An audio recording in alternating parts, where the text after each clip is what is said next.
Friends, എല്ലാവർക്കും നമസ്കാരം. എല്ലാവരും കാത്തിരിക്കുന്ന നിങ്ങളുടെ പത്തരമാറ്റുള്ള നയനയുടെയും ആദർശിന്റെയും ഇന്നത്തെ കഥയിലേക്ക് എവർക്കും സ്വാഗതം. അങ്ങനെ നമ്മുടെ അനി തന്റെ സങ്കടങ്ങളൊക്കെ കൂട്ടുകാരോട് ഇങ്ങനെ പറയാണ്. ഇത്രയും കാര്യങ്ങളൊക്കെ എന്റെ എല്ലാ കാര്യങ്ങളും അറിയാമായിരുന്നിട്ട് കൂടി നിങ്ങൾ എന്നെയും നന്ദുവിനെയും ഒന്നിപ്പിക്കാൻ നോക്കിയില്ലല്ലോ. ഞാനിപ്പോ ആത്മഹത്യയുടെ വക്കീലാണ്.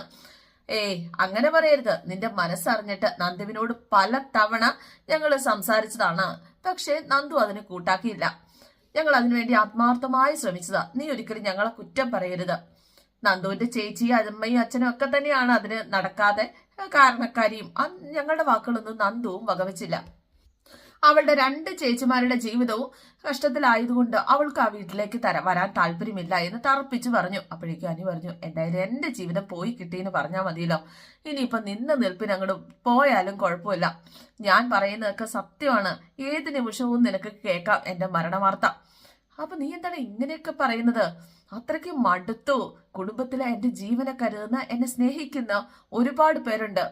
അതുകൊണ്ട് ആത്മഹത്യക്ക് ഇപ്പൊ ഞാൻ മുതിരാതിരുന്നത്. ഇല്ലെങ്കിൽ അനാമിക എന്ന ആ ഭൂതത്തിന്റെ ആ മുഖം കാണേണ്ട കാര്യം എനിക്കില്ല. ഞാൻ അങ്ങ് പോയേനെ എന്നൊക്കെ ഇങ്ങനെ പറയാണ്. എന്തായാലും കൂട്ടുകാര് നന്ദുവിന് ഈ കാര്യങ്ങളൊക്കെ അറിയിക്കുകയാണ്. നിന്റെ ബെസ്റ്റ് ഫ്രണ്ടായ അനിയുടെ ഇപ്പോഴത്തെ അവസ്ഥ ഇതാണ്. അവന്റെ എന്തെങ്കിലും പ്രശ്നമുണ്ട്, അവൻ എന്തെങ്കിലും പ്രശ്നമുണ്ടെങ്കിൽ അവൻ ആത്മവിശ്വാസം കൊടുക്കേണ്ടത് നമ്മളാണ്. ഇത് പറയാനാണോ നീയൊക്കെ എന്റെ അടുത്തേക്ക് വന്നത്? അതെ, എന്റെ നിഴല് കണ്ട ഒരുത്തി എന്തൊക്കെ ചെയ്യുന്നു പറയാൻ പോലും പറ്റത്തില്ല. ഞാൻ പറഞ്ഞില്ലേ നിങ്ങളോട്, അവസാനമായിട്ട് അനാമിക വീട്ടിലോട്ട് വന്നപ്പോ എന്തൊക്കെയാ പറഞ്ഞെന്ന്, എന്തൊക്കെയാ ചെയ്തേന്ന്. അതിന്റെ പേരിൽ എന്തൊക്കെ ഉണ്ടായി. ഗുണ്ടുകളെ വീട്ടെ എന്നെ തട്ടിക്കൊണ്ടു പോകുക വരെ ചെയ്തു. ഞാൻ അവളെ തള്ളി. അവളും അവളുടെ അച്ഛനും ചേർന്നാണ് എന്നെ തട്ടിക്കൊണ്ടു പോയത്. അങ്ങനെയുള്ളപ്പോ ഇങ്ങനെ അവനെ ആശ്വസിപ്പിക്കാനോ അവന് കോൺഫിഡൻസ് കൊടുക്കാനോ ഒന്നും എനിക്ക് പറ്റില്ല എന്ന് നന്ദു പറയാട്ടോ. അവനും അവന്റെ ഭാര്യയും തമ്മില് മറ്റുള്ളവരെ കാണിക്കാൻ വേണ്ടിയുള്ള ബന്ധം മാത്രമേ ഉള്ളൂ. അവര് 2ആയിട്ട് ബെഡ്റൂമിൽ കഴിയുന്നത്. അപ്പൊ എന്ന് നിങ്ങൾക്ക് എങ്ങനെ അറിയാം? അതെ, അവൻ ഞങ്ങളോട് നേരിട്ട് പറഞ്ഞ കാര്യങ്ങളാ. നീയൊക്കെ എന്തൊക്കെ പറഞ്ഞാലും എന്റെ വീട്ടുകാരെ എനിക്ക് വേദനിപ്പിക്കാനാവില്ല. അച്ഛനും അമ്മയൊക്കെ അനിയെ കാണരുതെന്ന് പ്രത്യേകം പറഞ്ഞിട്ടുണ്ട്. എന്നിട്ടും എന്നെ വിളിക്കുന്നുണ്ട്, കാണാൻ ശ്രമിക്കുന്നുണ്ട്. അപ്പൊ കൂട്ടുകാരൻ നന്ദുവിനോട് ദേഷ്യപ്പെടുക. അതെ, നീ എന്ത് തെറ്റാ, നിനക്ക് എന്ത് ന്യായമാണ് ഇതൊക്കെ പറയാനുള്ളത്? നിന്നോട് എന്ത് തെറ്റാണ് അനി ചെയ്തത്? അവന്റെ മനസ്സറിഞ്ഞിട്ടും അവനിൽ നിന്ന് അകന്ന് നടന്നത് നീയല്ലേ? നിന്റെ വീട്ടുകാർക്ക് വേണ്ടി അവനെ തള്ളിക്കളഞ്ഞത് നീയല്ലേ? നിന്റെ മനസ്സിൽ അവനോട് സ്നേഹമില്ലായിരുന്നോ? ഇപ്പോഴും അവന്റെ മനസ്സിൽ നീ തന്നെയാ. അത് ഞങ്ങൾക്കറിയാം. നിങ്ങൾ എന്തൊക്കെയാ പറയുന്നത്? ഇന്ന് അവന് ഒരു ഭാര്യയുണ്ട്. അത് അവൻ അംഗീകരിക്കുന്നില്ല. അവളും അവന് ഭർത്താവായിട്ട് കാണുന്നില്ല. നിങ്ങൾ എല്ലാവരും കൂടി അവനെ പറഞ്ഞ് തിരുത്തണം. അവൻ ഒരിക്കലും എന്നെ മനസ്സിലിട്ടുകൊണ്ട് നടക്കാൻ പാടില്ല. ഇതൊക്കെ തന്നെയല്ലേ കല്യാണത്തിന് മുമ്പ് നീ പറഞ്ഞത്? ഞങ്ങളെ കൺഫ്യൂഷൻ ആക്കിച്ചതും അങ്ങനെയാ. ഒരു കാര്യം നീ മനസ്സിലാക്കിക്കോ, അവനിപ്പോ ആത്മഹത്യയുടെ വക്കീലാണ്. എന്താണ് നീ പറഞ്ഞത്? അതെ, അവൻ മരണത്തെക്കുറിച്ച് സംസാരിക്കുന്നുണ്ട്. അവന് ചുറ്റുമുള്ളവരെ ഓർത്തിട്ടാണ് അവനത് ചെയ്യാതിരിക്കുന്നത്. നിരാശ കൂടി വന്ന നിനക്കൊരു വാർത്ത കേൾക്കാം, സന്തോഷിപ്പിക്കുന്ന വാർത്ത, അനിയുടെ മരണ വാർത്ത. അതുകൊണ്ട് ആ സുഹൃത്തായിട്ടെങ്കിലും നീ അവനെ കാണണം. അവൻ വിളിക്കുമ്പോ സംസാരിക്കണം. അവന് കാണണമെന്ന് തോന്നുമ്പോ കാണണം. നിരാശയുടെ പട്ടുകുഴി വീണിരിക്കുക. എന്തും ചെയ്യും അവൻ. അവന്റെ സംസാരത്തിൽ നിന്ന് ഞങ്ങൾക്ക് മനസ്സിലായതാ. ഒരാള് നഷ്ടപ്പെടുത്തിയിട്ട് അങ്ങനെ വിലപിച്ചിട്ട് കാര്യമില്ല. ജീവിച്ചിരിക്കുമ്പോ ചെയ്യേണ്ടത് ചെയ്യണം. നിന്നെ എന്തായാലും മനസ്സിൽ നിന്ന് എടുത്തു കളയാനായിട്ട് അവന് പറ്റില്ല. അവൻ ആദ്യമായിട്ട് സ്നേഹിച്ച പെൺകുട്ടിയാണ് നീ എന്നോർത്ത് ഞാൻ എങ്ങനെ അങ്ങനെ? എന്തായാലും നീ അകന്നു പോകുന്തോറും മരണം അവനെ മാടി വിളിച്ചുകൊണ്ടിരിക്കുകയാണ്. അത് നീ മറക്കണ്ട എന്നും പറഞ്ഞ് കൂട്ടുകാരങ്ങ് പോയി. നന്ദുവാണെ ആകെ സങ്കടപ്പെട്ടിങ്ങനെ നിൽക്കാണ്. എന്തായാലും നമ്മുടെ അനിയും ഈ ഒരു കാര്യം ഓർത്തിട്ട് ഇങ്ങനെ നിൽക്കാനോട്ടോ. ഒരു പുഴയോര തനി ഇങ്ങനെ നിൽക്കാണ്. അതാണ് പിന്നെ കാണിക്കുന്നത് കേട്ടോ. ഈ അനാമികയുടെ ഈ ക്രൂരതയും അനാമികയുടെ ഈ സ്വസ്ഥത ഇല്ലാത്ത ആ ഒരു അനാമികയോടൊപ്പമുള്ള ജീവിതവും. ഇനി അവളിൽ നിന്ന് എനിക്കൊരു മോചനമില്ല. വീട്ടുകാർക്ക് വേണ്ടി ഞാൻ എൻ്റെ ജീവിതം തകർത്ത് കളയാണ്. എന്തായാലും അവളോടൊപ്പം എനിക്ക് ജീവിക്കാനാവില്ല. മുത്തച്ഛൻ ഒരിക്കലും അവളെ വിട്ടുകളയാനായിട്ട് പറയില്ല. അതുകൊണ്ട് നന്ദുവായിട്ട് എനിക്ക് ഒരിക്കലും ഒന്നിക്കാൻ പറ്റില്ല എന്നൊക്കെ പറഞ്ഞുകൊണ്ട് ആ പുഴയിലേക്ക് ചാടാനുള്ള ഒരു തീരുമാനമാണെന്ന് തോന്നുന്നു കേട്ടോ. എന്തായാലും എടുത്തൊരു ചാട്ടവും ചാടി. തീരുമാനം മാത്രമല്ല, എടുത്തൊരു ചാട്ടവും ചാടി. പക്ഷെ ഇത് നന്ദുവിന്റെ ഓർമ്മ മാത്രമായിരുന്നു കേട്ടോ. എന്തായാലും അനി അങ്ങനെ വിട്ടുകളയാനായിട്ടോ മരണത്തിന് വിട്ടുകൊടുക്കാനായിട്ടോ നന്ദുവിന് സാധിക്കില്ല. നന്ദു പെട്ടെന്ന് ഫോൺ എടുത്ത് അനിയെ വിളിക്കുക. അനി ആ സമയം ബൈക്കിൽ പോവായിരുന്നു. വണ്ടി ഒരു സൈഡിൽ ഒതുക്കി വെച്ചിട്ട് കോൾ എടുത്തു. അനി ഇപ്പൊ എവിടെയുണ്ട്? അത് ഞാൻ വീട്ടിലേക്ക് പൊയ്ക്കൊണ്ടിരിക്കുക. എനിക്ക് അനിയൊന്ന് കാണാൻ പറ്റുമോ? എന്താ നന്ദു? അതൊക്കെ പറയാം, എനിക്ക് അനി ഉടനെ ഒന്ന് കാണണം. ആ ക്ഷേത്രത്തിനടുത്തേക്കൊന്ന് വരാമോ? ആ ശരി നന്ദു, ഞാൻ വരാലോ. അങ്ങനെ അനിയും നന്ദുവും കാണുകയാണ്. അനി എന്താ ഇതൊക്കെ? എന്താ നന്ദു, എന്താ നീ ഉദ്ദേശിക്കുന്നത്? അതെ, നീ എന്തൊക്കെയാ കൂട്ടുകാരോട് പറഞ്ഞത്? മരണത്തെക്കുറിച്ചൊക്കെ ചിന്തിച്ചു തുടങ്ങിയോ?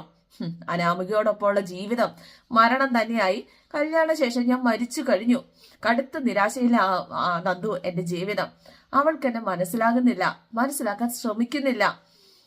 ഞാനും നീയും തമ്മിലൊരു അടുപ്പമുണ്ട് എന്ന് പറഞ്ഞ് അനാമിക എന്തൊക്കെ പ്രശ്നം ഉണ്ടാക്കിയെന്ന് നിനക്ക് അറിയാവോ എന്ന് നന്ദി ചോദിച്ചപ്പോ, അവൾ എന്തൊരു പ്രശ്നം ഉണ്ടാക്കണം? അവളും ഞാനും തമ്മിൽ ഒരു ബന്ധവുമില്ല. നീ ഞാനും തമ്മിൽ അടുപ്പമാണെന്ന് പറഞ്ഞ് ആദ്യ ദിവസം മുതൽ ഞങ്ങൾ വഴക്കാം. അതൊക്കെ നിന്നോട് പറഞ്ഞതല്ലേ? അപ്പോഴേക്ക് നന്ദു പറഞ്ഞു, നമ്മൾ തമ്മിൽ കണ്ടാലും സംസാരിച്ചാലും അനാമിക ഇതിലും വലിയ പ്രശ്നം ഉണ്ടാക്കും. അപ്പൊ അനി ചോദിച്ചു, ഭയം അങ്ങനെ എത്ര കാലം ജീവിക്കാൻ പറ്റും? നന്ദുവിനെ അവളുടെ അച്ഛന്റെ ആൾക്കാരെ കൊല്ലാൻ നോക്കിയില്ലേ? തലനാരിഴക്കല്ലേ മരണത്തിൽ നിന്ന് രക്ഷപ്പെട്ടത്? അതേ അവസ്ഥയിൽ തന്നെയാ ഞാനും. എന്നെ അവൾ കൊല്ലാൻ നോക്കുന്നില്ല, പക്ഷെ അവളെന്നെ കൊല്ലാതെ കൊല്ലാ നന്ദു. അതുകൊണ്ടാ ഞാൻ പറഞ്ഞത്, ഈ നിരാശയിൽ നിന്ന് രക്ഷപ്പെടാൻ ചിലപ്പോൾ എനിക്ക് മരണത്തെക്കുറിച്ച് ചിന്തിക്കേണ്ടി വരുന്നു.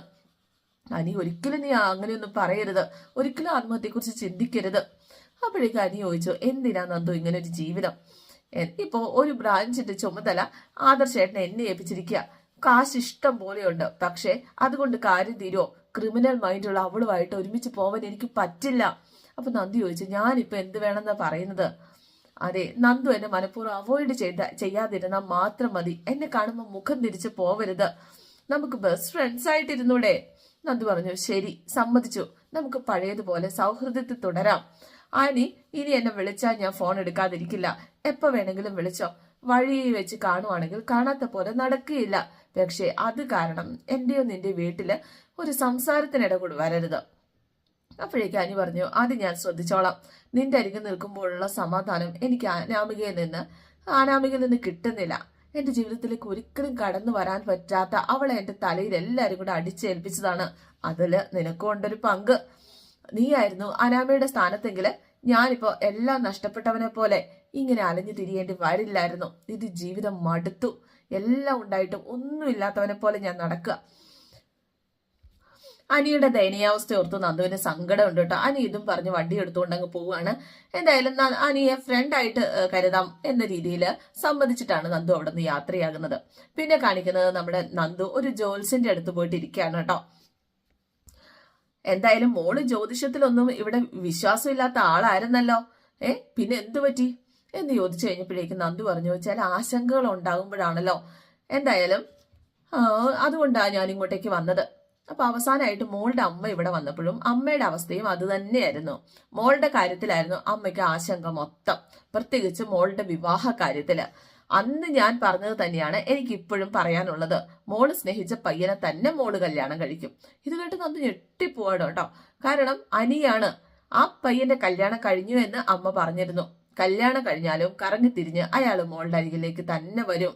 അത് ശരിയല്ലല്ലോ തിരുമേനി എന്ന് നന്ദു പറഞ്ഞപ്പോ, കബഡി നിരത്തി പ്രശ്നത്തിൽ മനസ്സിലായ കാര്യങ്ങളല്ലേ എനിക്ക് പറയാൻ പറ്റുള്ളൂ. എന്തായാലും സംശയം ഉണ്ടെങ്കിൽ ഒന്നുകൂടെ നോക്കാം. പ്രാർത്ഥനയോടെ മോളിരിക്കുക. അങ്ങനെ വീണ്ടും ജോത്സ്യൻ നോക്കുകയാണ്. ജോത്സ്യന്റെ ആ ഒരു കബഡി പലകയിൽ അത് തന്നെയാണ് തെളിയുന്നത്. അതെ, ഒരു മാറ്റവും ഇല്ല, അത് തന്നെയാ. ഒറ്റ സ്നേഹബന്ധമേ മോളുടെ ജീവിതത്തിൽ പറഞ്ഞിട്ടുള്ളൂ. അയാൾ മോളെ വിവാഹം കഴിക്കുകയും ചെയ്യും എന്ന് മാത്രമല്ല, ഈ പറയുന്ന പയ്യന്റെ കല്യാണം കഴിഞ്ഞെങ്കിലും ആ പയ്യനും മോളെ ഒരുപാട് ആഗ്രഹിക്കുന്നുണ്ട്. കല്യാണം കഴിക്കണമെന്നും മോൾക്കൊപ്പം ഒന്നിച്ച് കഴിയണമെന്നും അങ്ങനെ ഒരുപാട് അയാളുടെ ആഗ്രഹം മനസ്സിൽ ഇങ്ങനെ കിടക്കുക. എന്തായാലും നിങ്ങൾ ഒന്നിച്ചേ പറ്റുള്ളൂ, അതാണ് ദൈവനിശ്ചയം. അങ്ങേയറ്റം പോയ ഒരു വർഷം, അതിനപ്പുറത്തേക്ക് കാര്യങ്ങൾ പോവില്ല. പ്രാർത്ഥനയോട് കവടി നിർത്തി പറയുന്ന കാര്യങ്ങളൊന്നും ഇതുവരെ തെറ്റിയിട്ടില്ല. പിന്നെ മോളുടെ ജോലി സംബന്ധമായ ചില കാര്യങ്ങൾ കൂടി ഞാൻ പറയാം. അല്ല, മോള് പോലീസ് ടെസ്റ്റ് എന്തെങ്കിലും എഴുതിയിട്ടുണ്ടായിരുന്നോ? അപ്പൊ നന്ദു പറഞ്ഞു, ഞാൻ SI സെലക്ഷന്റെ ഒരു ടെസ്റ്റ് ചെയ്തിട്ടുണ്ട്. എന്തായാലും മോൾക്ക് ആ ജോലി കിട്ടും. വനിതാ SI ആകാനുള്ള യോഗം കാണുന്നുണ്ട്. പിന്നെയൊക്കെ ദൈവനിശ്ചയം പോലെ നടക്കും. എന്തായാലും നന്ദുവിന് ഇത് കേട്ടിട്ടൊന്നും സന്തോഷമാകുന്നുണ്ടായിരുന്നില്ല. കാരണം ആദ്യത്തെ ആ ഒരു വാർത്ത കേട്ടതിന്റെ ആശങ്കയാണ്. ദക്ഷിണ കൊടുത്തതിന് ശേഷവും നന്ദുവിന്റെ മുഖത്ത് സന്തോഷമില്ല. നല്ല കാര്യങ്ങളല്ലേ പറഞ്ഞത്, സന്തോഷത്തോടെ തന്നെ മടങ്ങുക. ഇപ്പോഴുള്ള വേദനയൊക്കെ ഇനി വരാൻ പോകുന്ന സന്തോഷത്തിന്റെ വേദന ആ ഒരു ഇത് മാത്രമാണ്. കുറച്ച് നിരാശയൊക്കെ തന്നിട്ട് ഒത്തിരി സന്തോഷം ദൈവം തരും, എല്ലാവരുടെ ജീവിതവും അങ്ങനെ തന്നെയാണ് കുട്ടി എന്നൊക്കെ പറഞ്ഞ് നന്ദുവിനെ അവിടെ നിന്ന് പറഞ്ഞു വിടാണ്. പിന്നെ കാണിക്കുന്നത് നമ്മുടെ നയനയും ആദർശുമാണ്. ഹണിമൂൺ കോട്ടേജിലാണ് രണ്ടുപേരും. ആദർശ നമ്മുടെ നയനെ ഇങ്ങനെ മടിയിൽ കിടത്തിയിരിക്കുകയാണ് കേട്ടോ. എന്നിട്ട് ഇങ്ങനെ തലോടിക്കൊണ്ടിരിക്കുകയാണ്. നിനക്ക് യാത്ര ചെയ്യാൻ ബുദ്ധിമുട്ടായതുകൊണ്ടാണ് നമ്മൾ കൂടുതൽ ഇവിടെ തന്നെ ചെലവഴിക്കുന്നത്. അപ്പോഴേക്കും നയന പറഞ്ഞു, അതിന് എനിക്കിപ്പോ യാത്ര ചെയ്യാൻ കുഴപ്പമൊന്നുമില്ലല്ലോ, അമ്മ വരെ പുറത്തിറങ്ങി തുടങ്ങി, പിന്നെ എനിക്കെന്താ കുഴപ്പം? എന്തായാലും മുത്തശ്ശനും മുത്തശ്ശി ഇടയ്ക്ക് വിളിക്കുന്നുണ്ട് അധികം റിസ്ക് ഉള്ള യാത്രയൊന്നും വേണ്ട എന്ന്.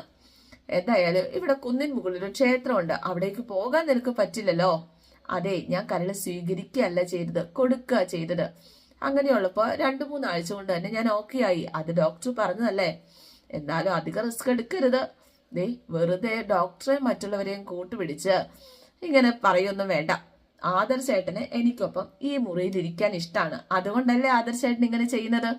ആ, അത് ശരിയാ, നിന്റെ മുഖം കാണാനേ എനിക്ക് പറ്റുള്ളൂ. യാത്ര പോകുമ്പോൾ പുറത്തുള്ള ആൾക്കാരൊക്കെ കാണേണ്ടി വരണം. എന്തായാലും ജീവിതത്തിൽ ഒരിക്കലും മറക്കാൻ പറ്റാത്ത സംഭവങ്ങളാണ് അമ്മ ഹോസ്പിറ്റലായതിനു ശേഷം നടന്നത്. അതെ, നമുക്കൊരു കുഞ്ഞ് ജനിച്ചു കഴിഞ്ഞാൽ അമ്മയ്ക്ക് നിന്നോട് ഇപ്പോഴുള്ള ദേഷ്യമൊക്കെ പൂർണ്ണമായിട്ട് മാറുമെന്നാണ് എന്റെ വിശ്വാസം. മക്കളെക്കാളും കൂടുതലായിരിക്കും സ്നേഹം കൊച്ചുമക്കളോട്. അപ്പൊ അമ്മയുടെ സ്വഭാവം മൊത്തത്തിൽ ചേഞ്ച് ആകും. അപ്പൊ അതിനുവേണ്ടി ഞാൻ പ്രാർത്ഥിക്കുന്നുണ്ട്. അപ്പോ നീ നേരായ വഴിക്കാണ് സഞ്ചരിക്കുന്നത്. ദൈവങ്ങൾ നിന്റെ പ്രാർത്ഥന കേൾക്കും, എല്ലാം ശരിയാകും. എത്രയും പെട്ടെന്ന് നമുക്കിടയിലേക്ക് ഒരാൾ കൂടി വരും. നീ പ്രാർത്ഥിക്കുക, എന്റെ അമ്മയ്ക്കൊരു പേരക്കുട്ടി എത്തും തീർച്ചയായിട്ടും. അങ്ങനെ നയനെ ചേർത്ത് പിടിച്ച് ആദർശം ഇങ്ങനെ ഇരിക്കുക. അപ്പൊ ഇന്നത്തെ എപ്പിസോഡ് ഇവിടെ അവസാനിക്കുകയാണ്. എല്ലാവർക്കും ഇഷ്ടമായി എന്ന് വിചാരിക്കുന്നു കേട്ടോ. ഇഷ്ടമായിട്ടുണ്ടെങ്കിൽ ലൈക്ക് ചെയ്യാനും കമന്റ് ചെയ്യാനൊന്നും മറക്കരുത്. അതുപോലെ തന്നെ നമ്മുടെ പുതിയ ചാനലാണ്, സബ്സ്ക്രൈബ് ചെയ്തോണം. എല്ലാ ദിവസവും രാവിലെ ഇതുപോലെ നിങ്ങളിലേക്ക് കഥ എത്തുന്നതാണ്. കാത്തിരിക്കുക. സിയോഗി, താങ്ക് യു.